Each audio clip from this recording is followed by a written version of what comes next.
What's up and welcome back to my channel. Now today I'm going to be giving a review for the film Kong Skull Island.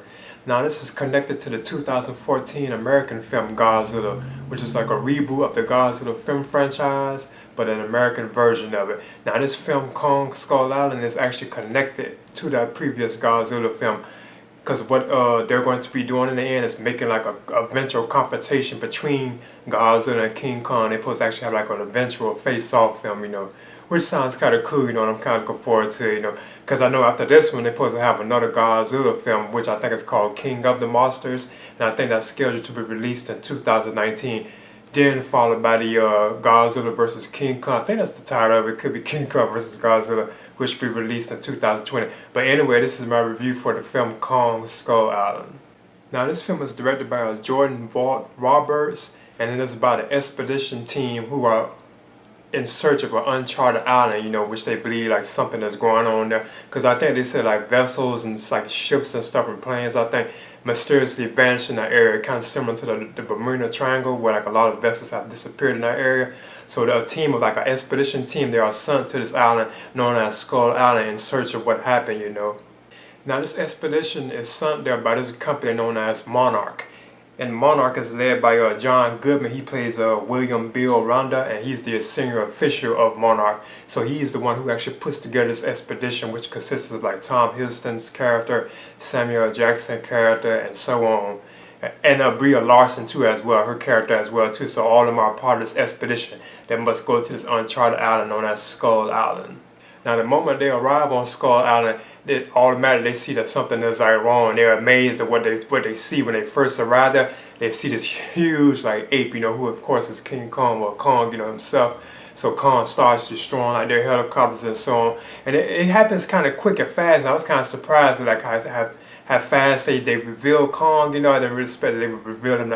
I thought they would have like a slow pace to it, but they actually just threw him in there, right off the bat. Because once the expedition gets to the island, Skull Island, they start setting off charges on the island, like bombs and explosions, which I think awaken Kong, that's why he shows up and starts throwing like trees and stuff at the helicopters and like destroys them, Now once this happened, this caused like a vendetta between like King Kong and Samuel Jackson's character. Now, and Samuel Jackson, he plays a character known as Preston Packard, and he's like a United States Army Lieutenant Colonel. So once this happened, Preston becomes obsessed with like wanting to like destroy Kong, like the typical like character, they want to take out this supposedly like threat, they had killed like all his men or so on, but Kong didn't really do that. He was really just actually defending his like island, and himself, because after hearing all these explosions, that's why he started to attack the helicopters. So that's why he did do that. But Samuel Jackson, his character Preston, has like an automatic vendetta against Kong, which I thought was it was okay, but it's kind of typical in these kind of films, Now once all this happened, it immediately becomes obvious that this expedition, they have to actually manage to get off this island some kind of way. So they have to regroup and get together, and get off this island, because at one point they're actually like separated, like the expedition becomes like broken apart. You have a group of people who go off with like Tom Hiddleston, his character, and Brie Larson, and then you have Samuel Jackson, who's taking his group of people along. So they go like separate paths. Now like the path that Tom Hiddleston is on with Brie Larson, they learn that Kong is really not a bad ape or anything like that, but they do set these other huge monsters and stuff like that, which Kong protects them from. But they realize that he's not really like a bad like person or anything like that, But Samuel Jackson's character, Preston, he believes like that Kong is like bad and so on and everything like that, but I don't want to spoil it, So that's basically what the film is about. You have the team that's led by like the Monarch, corporation. The Monarch Corporation sends this team to this uncharted island to find out what's going on there. Turns out once they get to this island, it's like huge monsters and like a giant ape, that are roaming this island that nobody didn't even know about, that didn't even know exists, So then the team, like the expedition, has to find a way to escape from the island, So that's basically what the film is about. They find this island, and it turns out it's like this huge monsters and like apes and stuff, but then they have to figure out how they're going to escape from the island. So you have all these like monstrous balance between like Kong and like I think like octopus, like lizard type creatures and all and so on. Yeah, because like the lizard-looking creatures, they were actually like I guess you could say the antagonists of the film. And it was actually like this one big, huge one that he had to take on too, but I don't want to spoil it, Now I did think that some of like the characters in the film, I did thought that some of them were kind of flat. Like the character that Tom Hiddleston plays, like James Conrad, He's a British Special Air Service who I think was like in the Vietnam War. Now, and he's also like a mercenary because he actually joined the expedition for money. You know, they offered him money, like John Goodman's character offered him money to join this expedition.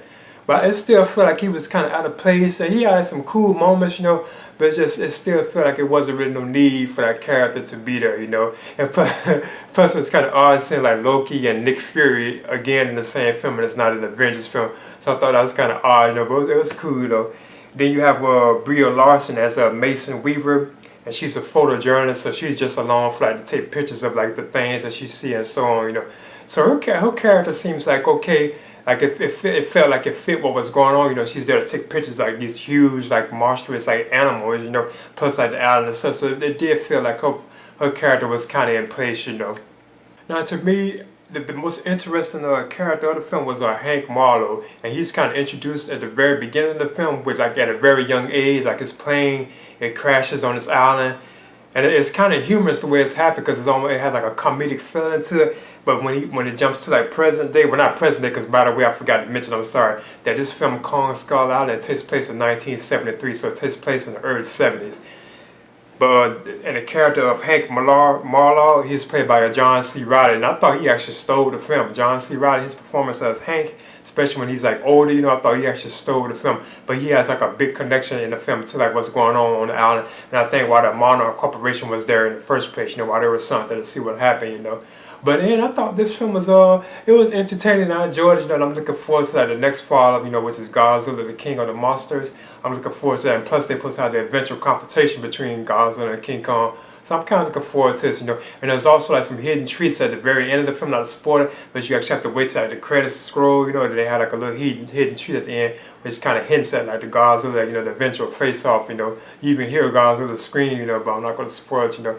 But another thing too, this film had like I thought the pacing of it was pretty cool. Like the monsters they had, like the giant spider sequence that they had, I thought that was kind of fun. You know, it wasn't that long, but it's cool seeing them battling like a giant spider. Plus like the lizard-like monsters who were like the antagonists of the film, because there's like a bunch of them. You know, with Kong had to fight them and stuff.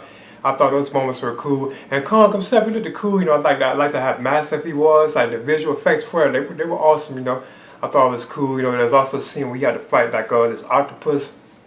Actually, I think he was baiting the octopus because he stuck his finger in the water and he was already like damaged, you know, from when like Samuel Jackson showed up.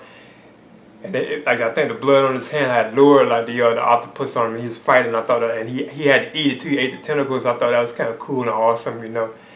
And then like his eventual confrontation with this huge like this, it was the same lizard-like creatures, but it's like a bigger version of them, you know. But I'm not gonna spoil that fight sequence kind of towards the end of the film. It was like fun and cool. Now the film it didn't really like it had like some dragging moments. You could tell they just like carried it on, like they trying to make it last, you know. But it had like a nice little pace to it, you know. But I was kind of still surprised like how fast they just threw everything out, you know. It went. And then they didn't like you know slowly crept like Kong, you know, the other monsters just threw them in like we already knew who they were, you know, like we already know who like Kong is, so we don't need no origin and so on, you know. But then I would recommend this for like fans of like these kind of films, especially like, you know, they're gonna have like Kong and Godzilla eventually face also, you know. I guess I recommend it for that crowd, you know. Or if you're just a fan of like big monster movies, you know, and so on, I would recommend it, you know.